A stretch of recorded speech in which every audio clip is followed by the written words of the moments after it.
Yaatanii jaaladhuwanii keessa onneeti yarraa dhugaanii si jaalleeyanii suuban sahii ni dharaa ergan si jaaladhe sitti jijjiiramu hojirree baafannaa kaanu beeku namuu hojirree baafannaa kaanu beeku namuu.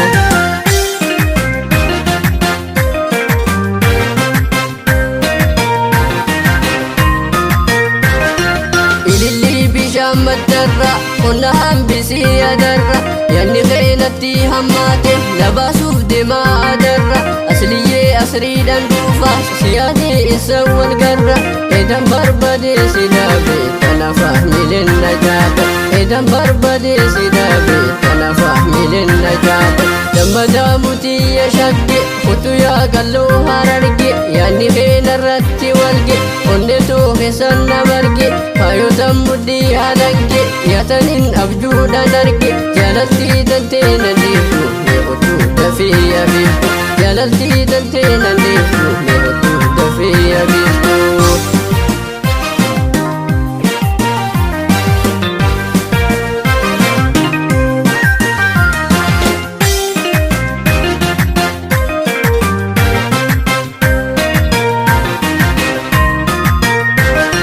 Yaatanii jaaladhuwanii keessa onneeti yarraa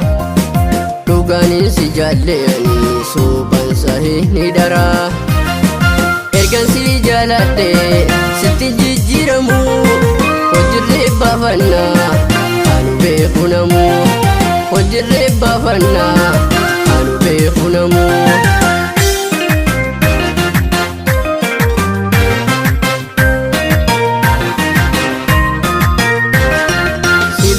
Gara naraasa akka maaratuun hasaasa waa'ee kennataa hibaasa halkanii manaa na baasa maaltu haaraa na gabaabsa hananii isinii gabaasa kanaaf ijaan kan sireebu baay'inaan sirkaa badeebu kanaaf ijaan kan sireebu baay'inaan sirkaa badeebu si qofaan jaaladhe hedduu sirgachuun qabaa bareeddu qaamaaf qalbiin tanna eeddu tanan sirbe wallee weddu hangan harka hunsi gaahu hidhan sirra nan danda'u miilan godhinii agaabu ani jaaladhe isin dhaabu miilan godhinii agaabu ani jaaladhe isin dhaabu.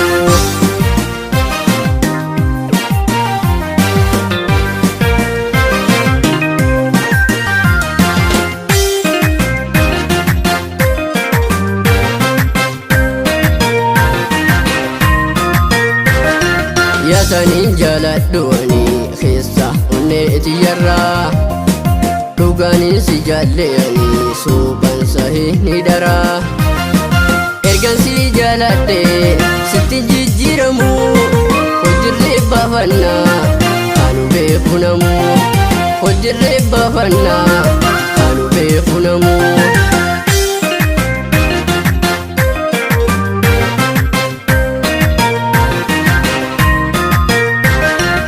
Baduu dubbiin dimshaasha kalloo yaa bareeda loosha yaada faana goote warsha sammuunaa dorgiite kaasha sirgachuun hedduudha meesha rabbillee na kaate fiisha yaatanuu madaan bashaasha waliin jenna shaasha yaatanuu madaan bashaasha waliin jenna shaasha wilii gaatan ta'e na fiili jaalalaan na miidhu maali na cinqee ankaan kee yaanni yoo dhuftee na laalte maali wal fuudhanne taana aali nafsituu waliif irkoodha yabashtii bookee xiqqoodha nafsituu waliif irkoodha yabashtii bookee xiqqoodha nafsituu waliif irkoodha.